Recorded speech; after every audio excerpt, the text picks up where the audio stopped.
Bismillahirrahmanirrahim. Assalamualaikum warahmatullahi wabarakatuh.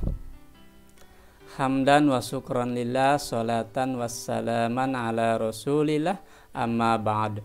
Rabbi shrah li sadri wa yassir li amri wahlul 'uqdatam min lisani yafqahu qawli. Selamat pagi anak-anakku semuanya. Apa kabarnya hari ini? Mudah-mudahan kamu semuanya senantiasa ada dalam kondisi yang sehat. Mudah-mudahan kamu semuanya senantiasa bergembira dan ada dalam suasana yang menyenangkan tentunya. Bertemu kembali dalam program belajar dari rumah, sebuah video pembelajaran suplemen yang dibuat dalam rangka mendukung pembelajaran anak-anakku semuanya yang bersifat jarak jauh. Dan tentu masih bersama Mang Guru Mumu, guru yang akan membersamai kamu belajar melalui video pembelajaran suplemen. Anak-anakku semuanya dan ayah bunda yang sedang mendampingi putra-putrinya, hari ini kita akan melanjutkan pembelajaran kita masih dengan tema 3, makanan sehat, subtema 2, pentingnya makanan sehat bagi tubuh, dan pembelajaran 3 dan 4. Ini muatan pembelajaran atau materi pembelajaran kita pada pagi hari ini. Mari kita fokus belajar bersama bagaimana kita melanjutkan pembelajaran kita pada pembelajaran 3 dan keempat. Materi ini adalah lanjutan dari pembelajaran sebelumnya, dari video pembelajaran yang terdahulu. Jadi bagi anak-anakku semuanya yang belum sempat menonton, melihat, menyaksikan video pembelajaran yang sebelumnya, silahkan ditonton terlebih dahulu, dilihat terlebih dahulu, disaksikan terlebih dahulu supaya anak-anakku semuanya bisa mengkonstruksi, bisa membangun pengetahuannya secara utuh tanpa ada sesuatu yang hilang. Gitu ya anak-anakku semuanya, silahkan tonton dulu video pembelajaran sebelumnya. Dari mana Pak video pembelajaran sebelumnya ada di mana? Linknya ada di mana? Nah, linknya ada di kolom deskripsi. Silahkan anak-anakku semuanya lihat di kolom deskripsi, semuanya lengkap. Ada mulai dari video pembelajaran yang pertama sampai yang terakhir. Hari ini kita melaksanakan video pembelajaran yang ke-37 anak-anakku semuanya ya. Jadi ada 36 video pembelajaran lain yang bisa anak-anakku tonton ya. Baik anak-anakku semuanya, mari kita mulai saja pembelajaran kita pada pagi hari ini. Jangan lupa berdoa terlebih dahulu ya. Berdoa terlebih dahulu dan mohon doa tentunya dari orang tuanya masing-masing. Oke, anak-anakku semuanya, kita mulai saja pembelajaran kita pada pagi hari ini dengan mengucapkan basmalah. Bismillahirrahmanirrahim.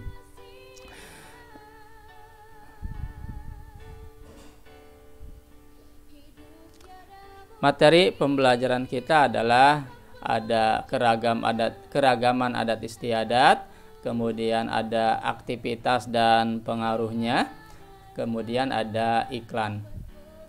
Anak-anakku semuanya, materi ini sangat menarik karena materi ini sangat berhubungan erat dengan kehidupan sehari-hari kita, ada di lingkungan kita, dan setiap hari kita melihatnya, setiap hari kita menyaksikannya ya.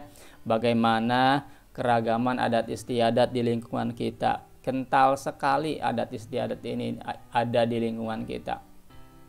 Anak-anakku semuanya mungkin pernah melihat sebuah upacara adat dalam sebuah upacara pernikahan, upacara sunatan ya, dan lain sebagainya.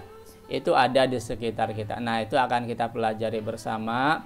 Kemudian aktivitas manusia. Nah, kita ini kan manusia tentu beraktivitas. Banyak sekali aktivitas-aktivitas yang sering kita lakukan, termasuk itu ya di dalam adat istiadat kan ada aktivitas manusia. dan iklan ini sering kita lihat. Setiap hari kita berhubungan dengan televisi, ya, dengan media sosial, ada iklan di sana, ya, ada ajakan-ajakan, ada promosi-promosi dari sebuah produk. Nah, ini sangat dekat dengan kita. Bagaimana kita bisa menganalisis sebuah iklan,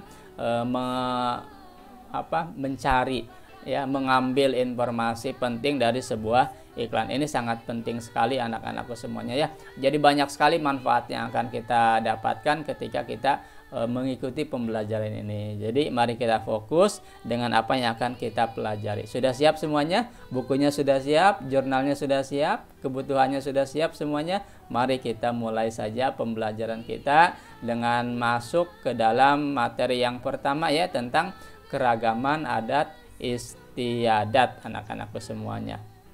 Oke, pada video sebelumnya anak-anakku semuanya sudah Bapak tugaskan untuk mencari salah satu kebiasaan dari temannya, dari keluarganya, ya. Nah, itu tugas tersebut sudah dilaksanakan tentu, ya. Nah, sekarang kita akan coba gali lebih jauh lagi tentang adat istiadat. Sebenarnya apa sih adat istiadat itu, Pak? Ya, sebenarnya apa sih adat istiadat itu di masyarakat itu? Contohnya bagaimana sih? Nah, ini sekarang kita akan coba bahas lebih lanjut mengenai pengertian adat istiadat, kemudian bagaimana itu adat istiadat berlaku, ya, dan contoh-contohnya apa saja yang ada di lingkungan sekitar kita yang terdekat anak-anakku semuanya, ya. Baik, anak-anakku semuanya bisa lihat di layar smartphone-nya atau di laptopnya yang menggunakan laptop, ya. Awas, ya, yang menggunakan laptop jangan lupa dekatkan tuh chargerannya, ya, jangan sampai jauh. Nanti kalau misalkan kondisinya lowbat, kamu segera bisa menyambungkannya dengan daya listrik. Baik, anak-anakku semuanya bisa lihat di layar smartphone atau layar laptopnya bahwa kebiasaan yang mengikat, perhatikan, ya, pelan-pelan, ya, kebiasaan yang mengikat dari sebuah masyarakat atau di dalam sebuah masyarakat. Jadi kebiasaannya mengikat itu berarti harus dilaksanakan, menjadi sebuah keharusan, bersifat harus yang ada di dalam masyarakat. Dan ini sudah berlangsung dalam jangka waktu yang lama. Berlangsungnya sudah dari dulu, ya, sudah menjadi kebiasaan, ya. Kebiasaan itu kan berarti sudah sering dilakukan dari zaman dulu. Ini dikenal dengan istilah adat istiadat anak-anakku semuanya. Jadi itu yang dimaksud dengan adat istiadat. Jadi adat istiadat itu adalah kebiasaan yang mengikat suatu masyarakat dan berlangsung dalam jangka waktu yang cukup lama. Jadi sudah berlangsung puluhan tahun, bahkan ratusan tahun mungkin, ya, dan itu merupakan suatu yang bersifat harus, ya, harus dilaksanakan, ya. Kalau tidak dilaksanakan berasa ada beban, ya. Nah, itu namanya adat istiadat anak-anakku, ya. Paham, ya? Jadi adat istiadat itu adalah kebiasaan masyarakat yang sudah berlangsung dalam waktu yang lama dan bersifat mengikat, ada suatu keharusan. Ya, itu maksud dari adat istiadat. Paham sampai sini? Pasti paham, ya, gampang kan? Nah, sekarang adat istiadat ini merupakan kebiasaan sosial, kebiasaan masyarakat sejak lama ada di dalam masyarakat. Apa sih tujuannya? Tujuannya adalah mengatur tata tertib dalam masyarakat tersebut, ya. Jadi tujuannya mengatur anak-anakku semuanya, ya, mengatur bagaimana supaya masyarakat menjadi tertib dalam bersosialisasi, dalam bermasyarakatnya, bagaimana caranya supaya tertib. Maka ada yang disebut adat istiadat, adat kebiasaan. Karena adat istiadat itu berisi terdiri dari ada aturan-aturan, tapi aturannya biasanya tidak tertulis ya. Ada aturan tidak tertulis. Contohnya misalkan aturan yang tidak tertulis, kalau kita jalan ya, berjalan di depan satu kerumunan, maka kita harus mengucapkan permisi. Betul tidak? Ya, bahkan kita sambil membungkukkan badan kita, ya. Nah, itu namanya adat istiadat anak-anakku, aturan, tapi aturannya tidak tertulis, tidak ada tulisannya, tapi harus dilaksanakan karena itu adalah suatu norma, suatu nilai yang harus dijunjung tinggi oleh warga setempat ya. Nah itu termasuk adat istiadat. Atau misalkan contoh lainnya ketika kita mau melaksanakan suatu pesta pernikahan. Nah biasanya di dalam pesta pernikahan tersebut ada upacara adat yang sifatnya harus dilaksanakan, wajib dilaksanakan ya. Kalau tidak dilaksanakan ya ada sesuatu yang dirasa kurang anak-anakku semuanya ya. Nah itu, jadi untuk mengatur tata tertib supaya terjadi hubungan yang baik antara masyarakat yang satu dan masyarakat yang lain, itu tujuan dibentuknya adat istiadat. Nah kemudian adat istiadat itu di setiap kelompok masyarakat bisa saja sama anak-anakku semuanya atau berbeda satu dengan yang lainnya. Nah jadi tergantung wilayahnya ya.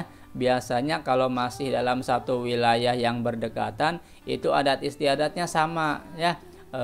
Tapi ada juga yang berbeda. Kenapa bisa seperti itu? Ya karena memang masyarakatnya berbeda ya, kelompok masyarakatnya berbeda, jaraknya berjauhan misalkan. Nah kamu bisa bandingkan bagaimana adat istiadat di sebuah daerah bandingkan dengan adat istiadat dari daerah lain. Tentu ada perbedaan anak-anakku semuanya ya, ada perbedaan yang nampak di sana. Nah jadi adat istiadat ini bersifat lokal, biasanya bersifat lokal, hanya berlaku untuk daerah-daerah tertentu, tidak berlaku di daerah lain ya. Coba kamu amati, coba kamu perhatikan. Di kampung kamu saja misalkan ya, di daerah kamu itu pasti beda adatnya dengan kampung sebelah ya, dengan daerah sebelah gitu ya. Coba kamu amati ya, pasti ada perbedaan. Itu ya anak-anakku semuanya. Jadi adat istiadat itu tadi pengertiannya adalah bahwa kebiasaan yang mengikat suatu masyarakat dan sudah berlangsung cukup lama, sangat lama ya. Itu yang pertama. Yang kedua, tujuan dari adat istiadat ini ada karena untuk mengatur tata tertib dalam sebuah masyarakat tersebut. Itu tujuannya. Lalu yang ketiga, ciri khas suatu adat istiadat itu biasanya berbeda satu daerah dengan daerah yang lainnya, itu tidak sama. Ada yang sama, tapi ada juga yang tidak sama. Tergantung jauh dekatnya suatu wilayah. Kalau wilayahnya sangat jauh ya, antar provinsi itu bisa jauhnya berbeda sekali ya. Apalagi dalam suatu negara yang satu dengan negara yang lain pasti punya adat istiadat yang berbeda. Paham anak-anakku semuanya sampai sini tentang adat istiadat? Paham ya? Gampang lah. Itu yang dimaksud dengan adat istiadat. Oke, kalau sudah paham, sekarang ada pertanyaan nih. Apa adat istiadat yang ada di lingkunganmu? Coba kamu amati, perhatikan apa sih kebiasaan yang ada di lingkungan sekitar kamu. Pernah nggak kamu melihat sebuah kebiasaan di lingkunganmu setiap tahun dilaksanakan atau setiap saat harus dilaksanakan? Pasti ada. Coba kamu identifikasi, coba kamu gali, kamu tanya ke orang tuanya masing-masing ya. Ayah bunda silahkan dibantu putra-putrinya yang sedang belajar, bantu berikan contoh adat istiadat yang ada di lingkungannya masing-masing, di lingkungan tempat tinggal dari anak-anakku semuanya. Oke? Paham ya? Oke. Kalau sudah paham, silakan pause dulu videonya, tanyakan contohnya ke ayah bundanya ya. Kalau sudah tahu contohnya, kamu play kembali video pembelajaran ini. Baik anak-anakku semuanya, ya, kalau kamu sudah tahu contoh dari adat istiadat yang ada di lingkungan kamu sendiri. Mari kita lanjutkan mengenai contoh-contoh adat istiadat khususnya yang ada di wilayah Jawa Barat ya anak-anakku semuanya. Ini mohon maaf Bapak mencontohkan yang ada di wilayah Jawa Barat ya. Itu. Yang pertama, adat istiadat yang biasa dilakukan yaitu ada yang disebut pesta laut. Nah, pesta laut ini adalah ditujukan sebagai ungkapan rasa syukur dan memohon keselamatan saat melaut. Nah, biasanya ini dilaksanakan di daerah-daerah pesisir anak-anakku semuanya ya. Ini berbentuk upacara adat di daerah mana saja. Di pesisir itu berarti pinggir laut ya yang memiliki pantai seperti Pangandaran, kemudian di Ciamis, kemudian di Pelabuhan Ratu Sukabumi ya, kemudian di Indramayu dan Cirebon. Nah, itu daerah-daerah yang memiliki pantai yang dekat dengan laut. Biasanya daerah-daerah ini memiliki suatu adat istiadat, suatu kebiasaan yaitu berupa pesta laut. Sebuah upacara adat dalam rangka mengungkapkan rasa syukur dan memohon keselamatan saat melaut. Ya, ini bentuk keramahan kita terhadap laut, terhadap alam, terhadap lingkungan sekitar. Itu ya anak-anakku semuanya ya. Nah, ini harus dilestarikan nih. Dari sisi budaya ini harus dilestarikan karena ini suatu budaya yang unik yang harus kita jaga kelestariannya. Kemudian contoh lainnya misalkan ada adat istiadat, ada kebiasaan upacara ruatan bumi atau ngaruat ya. Ada di daerah mana? Nah, ini ada di Kabupaten Subang ya. Kalau anak-anakku semuanya dari Subang pasti kenal dengan acara semacam ini ya. Kalau kamu ingin tahu bagaimana sih upacara ruatan dilaksanakan, silahkan main ke Subang ya. Itu tanyakan kapan sih pelaksanaannya, kamu browsing dulu di internet ruatan itu dilaksanakan kapan, kamu rencanakan untuk berkunjung ke sana. Oke. Lalu yang berikutnya ada adat istiadat contoh di Garut. Di Garut ini ada suatu upacara yang bernama ngalungsur pusaka. Nah, apa itu ngalungsur pusaka? Nah, ini semacam menjaga, memelihara barang-barang atau benda-benda pusaka ya, bagaimana merawat benda-benda pusaka. Nah, silahkan anak-anakku cari lebih lanjut informasinya seperti apa melalui browsing di internet. Bisa ya, gampang. Zaman sekarang belajar itu gampang ya, kamu tinggal klik tulis kata kuncinya apa ya di Google, lalu akan nampak jawaban-jawaban di sana ya. Silahkan pelajari lebih lanjut. Gampang ya. Oke, lalu yang berikutnya contohnya ada upacara adat atau kebiasaan bubur sura atau bubur suro. Nah, tahu ya yang daerah Cirebon nih. Mana daerah Cirebon? Ada yang daerah Cirebon? Ayo acungkan tangannya. Mana yang dari Cirebon? Nah, pasti mengenal nih istilah ini, ngabubur suro ya. Nah, ini biasanya dilaksanakan di bulan Muharram ya. Bulan Muharram pada tanggal antara 1 sampai 10 Muharram. Nah, ini dilaksanakan kegiatan ini. Kemudian ada lagi acara Seren Tahun. Nah, ini Seren Tahun ini unik, berasal dari daerah Kabupaten Kuningan, tepatnya di Kelurahan Cigugur ya. Nah, di Kuningan, di Kabupaten Kuningan ada sebuah upacara adat yang bernama Seren Tahun yang biasa dilaksanakan kalau tidak salah di bulan Rayagung ya, bulan Rayagung. Di sana ada rangkaian kegiatan yang sudah menjadi kebiasaan dilaksanakan dan ini sudah diliput juga oleh media televisi dan lain sebagainya. Silahkan ada juga di media internet, kamu bisa cari tahu apa sih Seren Tahun itu, bagaimana sih kegiatannya, ada tarian apa saja di sana ya, tujuannya untuk apa, siapa saja yang terlibat, kamu bisa cari tahu ya. klik aja atau ketik aja Serentahun. Nah, di browsing ya, di browsernya masing-masing, kemudian kamu klik cari, nah pasti ada di sana keterangannya. Oke, gampang ya belajar untuk dari internet ini. Kemudian ada lagi misalkan adat istiadat ngencar atau ngelar atau dalam bentuk burok ya.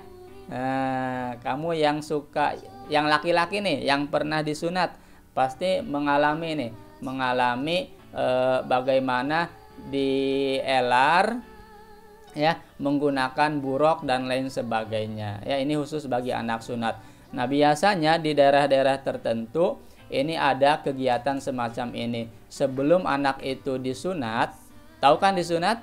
Iya, yang laki-laki harus ya disunat ya. Nah, harus berani disunat. Nah, biasanya sebelum pelaksanaan disunat itu anak sunat dielar terlebih dahulu ya. Dikelilingkan, diiringi ya, diiringi oleh berbagai macam jenis musik ya, berbagai jenis istilahnya disebutnya ada burok ya, itu. Nah, ini dalam rangka apa? Dalam rangka tujuannya tentu menyenangkan anak sunat ya, supaya anak sunatnya gembira, tidak merasa takut ketika hendak disunat. Nah, ini ada di setiap daerah, terutama di Jawa Barat ini di daerah Subang ya. Di Subang ini menggunakan media sisingaan. Nah, anak-anak sunat dinaikkan ke atas boneka singa ya, yang digerakkan oleh orang di bawahnya sebanyak 4 orang ya, dan diiringi dengan musik tentunya ya. Ini namanya sisingaan. Ada lagi di daerah Cirebon juga ada ya. Kemudian di daerah Kuningan ada, dan sekitarnya tentu ya. Dan bentuknya beda-beda. Ada yang tadi seperti sisingaan, ada yang naik delman ya, tergantung daerahnya masing-masing. Ada yang naik burok ya, sebuah bentuk tertentu berupa boneka besar ya, yang digerakkan oleh manusia di dalamnya. Itu anak-anakku semuanya ya, tentang adat istiadat ngencar atau elaran atau burok ya, gitu. Lalu yang berikutnya contoh yang terakhir, tentu masih banyak contoh lainnya ya, Bapak hanya mencontohkan beberapa saja. Ini yang terakhir adalah upacara adat, ada yang disebut serentampi pengantin. Nah, serentampi pengantin. Pengantin di sini adalah pengantin dalam upacara pernikahan ya. Biasanya dalam upacara pernikahan, kalau kamu perhatikan anak-anakku semuanya, kalau kamu ikut mengantar pengantin, itu sebelum akad nikah ada yang disebut dengan serentampi ya, penyerahan dan penerimaan pengantin laki-laki ya kepada keluarga calon pengantin perempuan. Nah, kemudian dilanjutkan dengan akad nikah. Setelah akad nikah ada lagi upacara adat ya. Nah, ini kebiasaan ini sudah berlangsung lama, berlaku di dalam suatu masyarakat anak-anakku semuanya. Nah, maka kebiasaan seperti ini bisa disebut sebagai adat istiadat. Paham ya? Apa itu adat istiadat? Sekarang sudah dicontohkan, kamu harus sudah paham. Oke, kalau sudah paham, kita lanjutkan. Coba kamu lihat di sini, di dalam adat istiadat ini ada tidak aktivitas manusia? Pasti ada ya, pasti ada ya. Kita lihat, kita akan menghubungkannya dengan aktivitas manusia dan pengaruhnya. Tadi kita sudah belajar adat istiadat. Di dalam adat istiadat daerah masyarakat tertentu, ini ada aktivitas manusia di dalamnya anak-anakku semuanya. Ada interaksi manusia satu dengan manusia yang lain, ada interaksi antara manusia dengan kelompok, ada interaksi antara kelompok yang satu dengan kelompok yang lain. Contohnya tadi dalam upacara serentampi pengantin. Nah, kelompok dari calon mempelai pria itu berinteraksi dengan kelompok calon pengantin wanita. Mereka berinteraksi, berkomunikasi melalui upacara serentampi. Ada komunikasi di sana, dari kelompok pengantin pria menyerahkan pengantin, kemudian diterima oleh keluarga pengantin wanita, ya. Itu ada aktivitas di sana. Sekarang kita akan menjawab. Dari setiap adat istiadat, adakah aktivitas manusia di dalamnya? Sudah kita jawab, ada ya. Baik itu sifatnya antar individu, baik itu sifatnya individu dengan kelompok, atau kelompok dengan kelompok. Masih ingat? Individu itu apa? Oke, masih ingat ya. Kalau lupa, tonton lagi video pembelajaran yang sebelumnya. Kamu cari ya video pembelajaran yang menjelaskan tentang individu, tentang kelompok, ya, tentang interaksi antar individu dalam suatu masyarakat. Itu ya. Nah, jadi ada aktivitas manusia di dalamnya. Nah, aktivitas itu apa, Pak? Aktivitas itu kegiatan anak-anakku ya, kegiatan yang dilakukan oleh manusia. Banyak sekali kegiatannya. Lalu pertanyaan berikutnya, ya, kita jawab nih. Pada materi ini Bapak mengajukan pertanyaan saja. Apakah aktivitas itu hanya antar manusia? Tentu tidak ya. Ada tidak aktivitas dengan lingkungan alam di sekitar yang disebut aktivitas sosial, aktivitas lingkungan sosial? Ada tidak? Selain aktivitas yang berhubungan dengan manusia. Ada ya, contohnya mana Pak? Contohnya tadi upacara adat pesta laut. Nah, itu kan interaksinya dengan alam, dengan laut ya. Bagaimana upaya masyarakat sekitar menghormati alam, menghormati lingkungan, menghargai lingkungan dengan cara melakukan aktivitas upacara pesta laut. Itu ya, ada ya aktivitas dengan lingkungannya. Kemudian Serentahun juga sama ya. Ada upaya menghormati lingkungan, bentuk terima kasih terhadap lingkungan ya.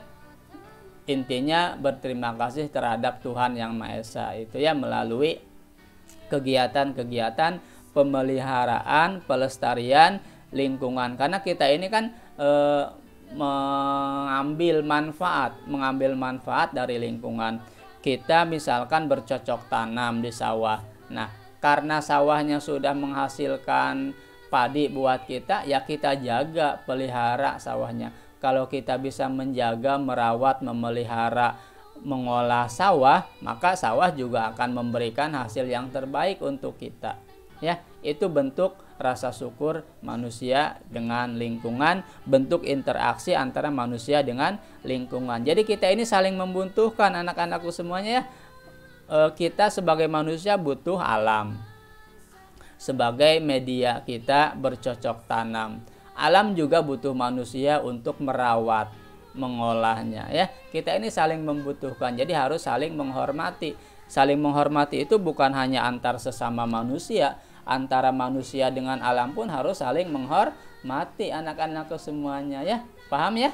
Oke, bagus kalau sudah paham. Ada interaksi di sana. Lalu, adakah pengaruhnya pada aspek ekonomi? Ada tidak aktivitas manusia yang tadi yang Bapak contohkan itu berpengaruh pada aspek ekonomi? Apa aspek ekonomi? Nah, kemarin kan kita sudah belajar kegiatan-kegiatan ekonomi, aktivitas ekonomi seperti apa, seperti produksi, distribusi, dan konsumsi. Ada tidak pengaruhnya? Pasti ada ya, terutama dalam kegiatan-kegiatan yang membutuhkan biaya. Coba kamu perhatikan, upacara-upacara adat itu kan butuh benda-benda, butuh barang-barang. Ritual-ritual itu memerlukan persediaan makanan dan lain sebagainya. Nah, masyarakat membelinya dari pasar ya. Ada interaksi jual beli di sana. Lalu yang berjualan menjadi untung ya, yang membeli menjadi terpenuhi kebutuhan hidupnya, gitu ya. Ada interaksi manusia yang berpengaruh terhadap aspek ekonomi. Kesejahteraan masyarakat meningkat, apalagi kalau upacara-upacara adat itu sangat ramai. Pasti banyak pedagang di sana, betul tidak? Nah, apalagi kalau misalkan di suatu wilayah ada upacara pernikahan dihibur dengan adanya pagelaran wayang golek misalkan. Nah, masyarakat kan banyak yang nonton di sana, sehingga pedagang-pedagang banyak yang berjualan di sekitar tempat pagelaran wayang golek ya. ada banyak yang ikut merasakan keuntungan dari aspek ekonomi. Pedagangnya laku ya, bisa menghidupi keluarganya masing-masing ya. Itu anak-anakku semuanya. Ada pengaruh pada aspek ekonomi. Jadi setiap aktivitas kita itu pasti ada pengaruhnya bagi aspek ekonomi ya, gitu. Nah, ini harus jadikan peluang bagi kita. Kalau ada keramaian, silahkan bisa dimanfaatkan untuk berjualan ya, gitu. Bagi orang tuanya yang suka berdagang, berkeliling, silahkan manfaatkan tempat-tempat keramaian untuk tempat berdagang, untuk mencari nafkah, menghidupi keluarga. Oke, gitu ya. Jadi ada ya pengaruhnya terhadap aspek ekonomi. Nah, nanti kamu cari tuh contoh yang lainnya. Kegiatan apa yang bisa berpengaruh terhadap aspek ekonomi. Jadi pasti ada pengaruhnya. Lalu adakah pengaruhnya pada aspek sosial? Pasti ada. Nah, contohnya apa, Pak? Contohnya tadi kita ambil contoh yang upacara pernikahan saja ya. Nah, dalam upacara pernikahan itu biasanya sebelum pelaksanaan pesta pernikahan, atau kalau di kita disebutnya hajatan ya, gitu. Sebelum hajatan itu beberapa hari sebelumnya para tetangga sudah berkerumun di rumah si sohibul hajat untuk membantu ya, saling membantu. Dan ini tidak ada aturan tertulisnya anak-anakku semuanya. Nah, kebiasaan gotong royong tetangga yang sedang hajat membantu tetangga yang akan hajat ini sudah terjalin, sudah terjadi dalam waktu yang lama. Kebiasaan ini membentuk suatu hubungan yang harmonis antar masyarakat. Ada aspek sosial yang dibangun di sana. Ada hubungan kemasyarakatan yang dibangun. Bayangkan coba betapa luar biasanya masyarakat kita saling membantu dalam suatu urusan. Ya, apa jadinya kalau sebuah pesta pernikahan tanpa dibantu oleh tetangga sekitar? Ya, ini sangat luar biasa anak-anakku semuanya. Di daerah kita kalau ada hajatan, ya kalau ada pesta pernikahan itu peran tetangga sangat besar. Mereka mau datang membantu dengan ikhlas tanpa meminta bayaran sepeser pun. Ini suatu kegiatan budaya gotong royong yang harus dilestarikan. Coba, ada tidak pengaruhnya pada aspek sosial? Ada, anak-anakku semuanya ya, membangun kebersamaan, rasa persatuan dan kesatuan antar sesama masyarakat dalam satu lingkungan. Itu ya anak-anakku semuanya, pengaruh pada aspek sosial. Lalu adakah pengaruhnya pada aspek budaya? Wah, jelas ada ya pengaruhnya pada aspek budaya, karena semuanya itu adalah kebudayaan anak-anakku semuanya ya. Semua upacara tersebut itu masuk ke dalam kebudayaan. Ada kebudayaan yang dibangun di sana. Ada budaya yang dijaga di sana. Aktivitas-aktivitas manusia tersebut dalam rangka menjaga budaya, memelihara budaya supaya tetap terjaga, supaya tetap lestari. Tentu ada pengaruhnya pada aspek budaya. Gitu ya anak-anakku semuanya. Jadi semua aktivitas manusia yang berkaitan dengan adat istiadat itu pasti berpengaruh pada aspek ekonomi, aspek sosial maupun aspek budaya. Jadi harus kita jaga dan harus kita lestarikan anak-anakku semuanya ya. Karena ini berpengaruh positif, berpengaruh baik bagi kehidupan masyarakat kita. Oke? Siap tidak menjaga budaya adat istiadat di lingkungan sekitarnya? Siap ya? Bagus ya. Oke. Baik anak-anakku semuanya, Bapak akan menyambungkan materi tentang kebudayaan adat istiadat dengan aktivitas manusia ini dengan materi yang terakhir, yaitu tentang iklan. Nah, anak-anakku semuanya, biasanya dalam pelaksanaan aktivitas manusia berupa kebudayaan, berupa upacara adat, berupa pagelaran, itu dipromosikan melalui media iklan anak-anakku ya. Misalkan ada sohibul hajat, ada seseorang yang mau melakukan upacara pernikahan ya, menikahkan putranya atau putrinya, biasanya mengadakan pagelaran wayang golek. Nah, pagelaran wayang golek ini biasanya dipromosikan melalui sebuah iklan di media sosial. Bisa berupa video, bisa berupa gambar ya. Kemarin kita sudah belajar kan bentuk-bentuk iklan itu, ada yang dimuat di media cetak, ada yang dimuat di media elektronik. Media elektroniknya ada yang di radio, ada yang di televisi, ada yang di internet, anak-anakku semuanya. Nah, media promosi itu bisa digunakan untuk salah satunya mempromosikan sebuah pagelaran. Nah, wayang golek misalkan dipromosikan melalui sebuah iklan di media sosial ya, itu bisa kita lakukan. Nah, hal-hal semacam itu sudah lumrah dilaksanakan dalam rangka mensosialisasikan suatu kegiatan supaya orang lain banyak yang tahu dan banyak yang menonton untuk ikut menikmati hiburan. Nah, karena kan pagelaran wayang golek ini sifatnya hiburan, menghibur masyarakat. Semakin banyak yang nonton, maka akan semakin banyak yang terhibur anak-anakku semuanya. Maka dipromosikanlah melalui sebuah iklan, namanya iklan ya. Media promosi itu ya disebut iklan anak-anakku semua. Nah, sekarang kita akan masuk ke dalam materi tentang iklan. Coba Bapak memiliki dua jenis contoh iklan. Nah, dua contoh iklan yang bisa kamu lihat di layar smartphone-nya masing-masing. Iklan yang pertama coba kamu lihat informasi penting apa yang ada pada iklan berikut ini. Nah, coba kamu amati, kamu analisis apa sih informasi yang ada pada iklan tersebut. Yang pertama dulu nih, yang sebelah mana? Sebelah kiri ya. Nah, kalimatnya seperti ini. Ada gambar seseorang di sana dengan gambar buah-buahan. Ada buah apa saja itu? Ada buah lemon ya, ada anggur, ada apa lagi itu?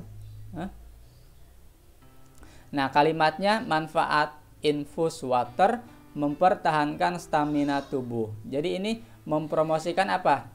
Mempromosikan suatu produk infus water. Ya, apa itu infus water? Air infus itu apa? Nah, silahkan kamu cari tahu infus water. Ya, infus water itu adalah semacam air minum yang sudah dimasuki potongan buah-buahan. Nah, namanya infus water. Apa manfaatnya? Silahkan kamu cari tahu ya. Bagaimana cara membuatnya? Silahkan kamu cari tahu ya. Itu namanya infus water. Nah, ini iklan yang pertama. Jadi manfaat infus water itu bisa untuk mempertahankan stamina tubuh anak-anakku semuanya ya. Jadi sangat bermanfaat sekali. Yang kedua, ada contoh iklan tentang berhubungan dengan COVID-19 anak-anakku semuanya ya, yang sedang marak pada saat ini.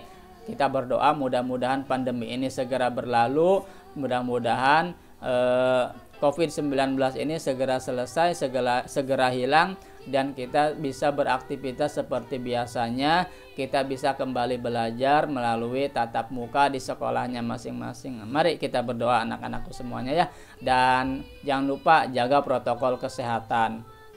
Nah, iklan ini adalah salah satu upaya menjaga kebersihan di masjid dan musola dari COVID-19.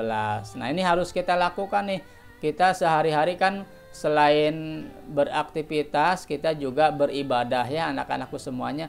Aktivitas ibadah kita itu di musola, di masjid, ya Jumatan dan lain sebagainya. Bagaimana cara menjaga supaya masjid kita, musola kita bersih, terhindar dari virus corona, terhindar dari penyakit COVID-19.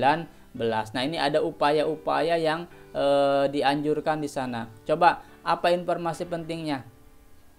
Tadi yang pertama, iklan yang pertama itu tentang manfaat infus water bagi stamina tubuh. Nah, pada iklan yang kedua ini, informasi pentingnya adalah bagaimana menjaga kebersihan masjid dan musola dari COVID-19. Apa saja yang dilakukan, yang harus dilakukan? Pertama, menurut iklannya ini adalah Teratur menjaga kebersihan lantai masjid atau musola dengan cairan disinfektan. Nah, ini yang pertama ya. Yang kedua, menjaga kebersihan karpet dan alat sholat lainnya dengan rutin ya, menggunakan vacuum cleaner. Lalu yang ketiga, menjaga kebersihan tempat wudhu dan toilet dengan cairan desinfektan. Lalu yang keempat, menghimbau para jamaah sholat agar membawa sajadah atau sapu tangan kain bersih sendiri sebagai alat sujud masing-masing. Lalu yang kelima, meminta para jamaah yang sedang batuk, demam, dan mengalami gejala sakit seperti flu agar melaksanakan sholatnya di rumah sampai sembuh. Ya, jangan ke musola yang ada gejala-gejala sakit, jangan ke masjid dulu.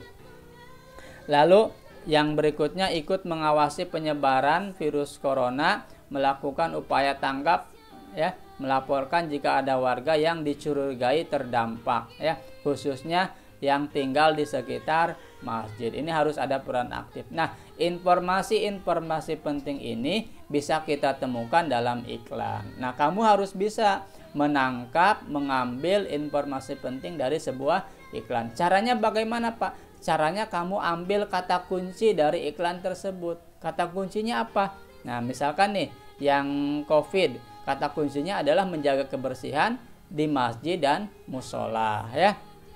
Itu yang bisa kamu ambil, itu informasinya seperti itu. Bagaimana langkah-langkahnya ada di sana. Kamu ambil satu-satu ya, kamu tulis dalam poin per poin. Paham anak-anak semuanya? Itu cara menganalisis iklan, mengambil informasi penting yang ada pada iklan. Silahkan latih kemampuan ini dengan cara menganalisis iklan atau membuat ya. Kamu bisa membuat iklan. Zaman sekarang kan gampang untuk membuat iklan. Kamu bisa membuat di smartphone kamu, banyak aplikasi pengolah gambar yang bisa kamu gunakan, banyak aplikasi video yang bisa kamu pakai untuk membuat iklan. Nanti ada tugas ya, ada tugas. Tugasnya apa? Nah, tugasnya ini. Ya, tugasnya buatlah iklan. Nah, kamu harus coba ya membuat iklan sederhana saja ya. Buatlah iklan dalam bentuk video tutorial cara membuat infus water dan manfaatnya ya. Nah, ini tugasnya. Seperti apa, Pak? Nah, seperti gini. Langkah-langkahnya, kamu cari dulu informasi apa itu infus water, apa manfaatnya. Kamu browsing dulu di internet, cari di buku ya, baca di buku. Apa sih infus water itu? Bagaimana sih cara membuatnya? Dan apa sih manfaatnya? Kamu cari dulu. Setelah tahu apa itu infus water, bagaimana cara membuatnya, dan apa saja manfaatnya, setelah kamu tahu, kamu promosikan. Kamu buat video tutorial cara membuat infus water dan menjelaskan manfaatnya. Paham nggak? Paham ya? Bisa ya? Nah, pakai apa, Pak?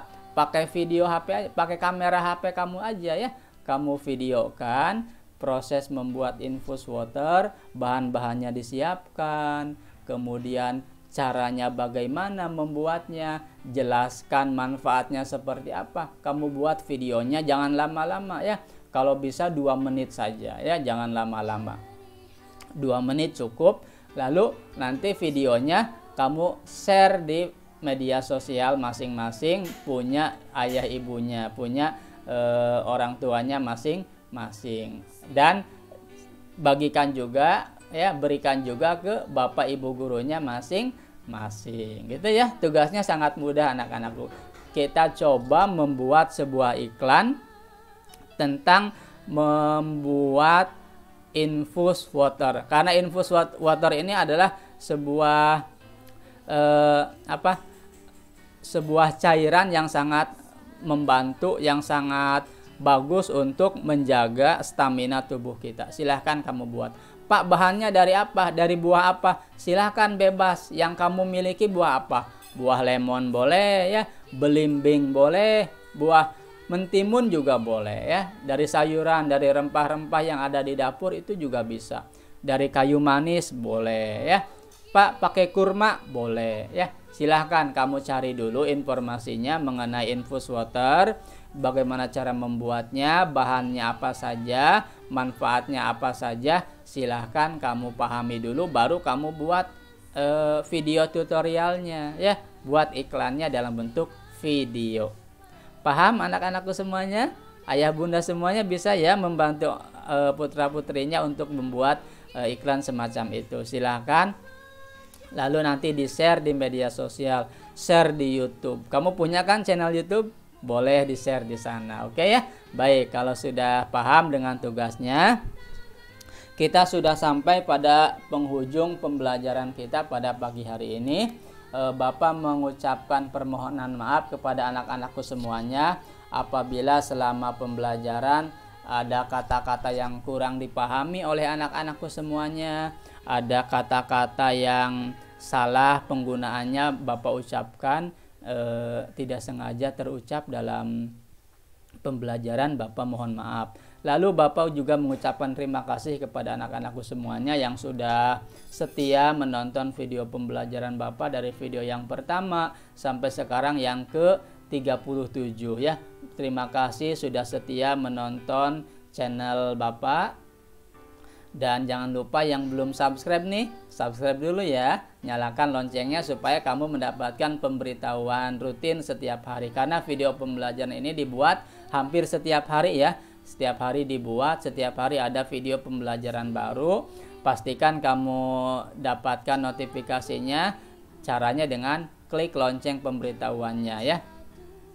Kemudian yang merasa bermanfaat atas video pembelajaran ini silahkan di-share, bagikan ke orang lain supaya banyak orang menerima manfaat atas video pembelajaran ini ya. Kemudian jangan lupa juga klik di kolom komentar, bukan klik ya, ketik komentar di kolom komentar. Kalau kamu punya pertanyaan seputar materi pembelajaran, silahkan tanyakan di kolom komentar. Nggak apa-apa, jangan malu ya. Mohon bantuan kepada orang tuanya, kepada ayah bunda, membimbing putra-putrinya apabila ada pertanyaan-pertanyaan terkait dengan materi pembelajaran. Tolong dijelaskan lebih lanjut oleh ayah bunda ya kepada putra-putrinya. Kita sama-sama membimbing putra-putri kita dengan cara yang berbeda. Kami para guru membimbing dari sekolah dengan jarak jauh melalui instruksi-instruksi dari media sosial, dari grup WhatsApp ya dan lain sebagainya, termasuk dari YouTube seperti ini. Dan ayah bunda membimbing dengan jarak dekat, membimbing secara langsung. Tolong sabar ya, tolong sabar karena kondisi ini masih berbahaya apabila kita melakukan tatap muka. Kami berpesan kepada ayah bunda semuanya, sekali lagi tolong sabar dengan kondisi ini. Atur jadwal, pastikan putra-putri kita disiplin melaksanakan jadwal belajarnya. Jangan sampai putra-putri kita lepas kontrol ya ayah bunda semuanya. Kunci keberhasilan belajar putra-putri kita ini ada pada ayah bunda semuanya ya. Pastikan ayah bunda mengatur dengan baik jadwal belajar putra-putrinya, mendampingi putra-putrinya belajar di tengah kesibukan pekerjaan aktivitas yang ayah bunda lakukan. Kami tahu bahwa ayah bunda juga sibuk dengan pekerjaannya ya, dengan kegiatan aktivitas mencari nafkah. Kami tahu ayah bunda semuanya juga sibuk, tapi ini adalah suatu pengorbanan yang harus kita lakukan demi kebaikan putra-putri kita, demi pembelajaran putra-putri kita. Tanpa kerjasama dari ayah bunda, tidak mungkin pembelajaran ini, tidak mungkin proses pendidikan ini bisa berjalan dengan baik. Itu ya ayah bunda semuanya ya. Kami sangat memohon kepada ayah bunda semuanya, tolong sabar dengan kondisi ini. Kami sudah banyak menerima keluhan dari ayah bunda semuanya, ingin segera melakukan tatap muka, tapi kami juga tidak punya upaya untuk melakukan itu karena kami tidak mau mempertaruhkan kesehatan putra-putri kita ya. Kami tidak mau kesehatan putra-putri kita terancam ya, kita cari jalan terbaik. Nah, cara terbaiknya adalah melalui pembelajaran seperti ini, dan ini membutuhkan kerjasama partisipasi dari ayah bunda semuanya, ya. Dan kepada anak-anakku semuanya, selama belajar di rumah, tolong anak-anakku dengarkan nasihat, dengarkan instruksi, dengarkan arahan dari ayah bundanya masing-masing, ya. Dengarkan nasihat ayah bunda semuanya. Karena apa? Karena nasihat, arahan, kemudian instruksi dari ayah bunda kamu semuanya, dari ibu bapak kamu semuanya adalah demi kebaikan kamu sendiri, anak-anakku semuanya, ya. Bukan dalam rangka benci, ya, marahnya ayah bunda kepada kamu, ya, marahnya ibu kamu, ya, rewelnya, cerewetnya ibu kamu, itu bukan berarti benci, tapi bentuk kasih sayang mereka terhadap diri kamu, ya, sebagai putra-putrinya, ya. Jadi anak-anakku semuanya, tolong taati, ya, ikuti apa yang diucapkan, apa yang dinasehatkan, apa yang disarankan oleh ayah bundanya, oleh orang tuanya, oleh papa mamahnya, ya. Silahkan kamu turuti saja, ya. Turuti, cukup itu yang harus kamu lakukan. Oke? Siap, ya? Bisa, ya? Bagus, ya. Itu yang ingin Bapak sampaikan. Mudah-mudahan sekali lagi kita berdoa pandemi ini segera berlalu sehingga kita bisa melaksanakan pembelajaran tatap muka. Kita berdoa bersama, ya. Kita ikhtiar jaga protokol kesehatan, disiplinkan diri, ya, pakai masker. Kalau keluar rumah jaga jarak, ya. Jangan lupa dipakai maskernya, pakai hand sanitizer dan lain sebagainya. Taati protokol kesehatan yang sudah digembor-gemborkan, yang sudah disampaikan oleh pemerintah. Ini demi apa? Demi memutus mata rantai penyebaran COVID-19. Paham anak-anakku semuanya? Oke, kalau sudah paham, sekali lagi Bapak mohon maaf apabila ada kata-kata yang kurang berkenan, dan terima kasih. Ya, itu saja yang bisa Bapak sampaikan. Tadi sudah, ya, tentang pesan subscribe-nya, ya, sudah. Oke, kalau sudah itu saja yang bisa Bapak sampaikan, dan Bapak tutup kegiatan ini dengan mengucapkan wallahul muwafiq ila aqwamit thoriq. Wassalamualaikum warahmatullahi wabarakatuh. Kita bertemu lagi pada video pembelajaran selanjutnya.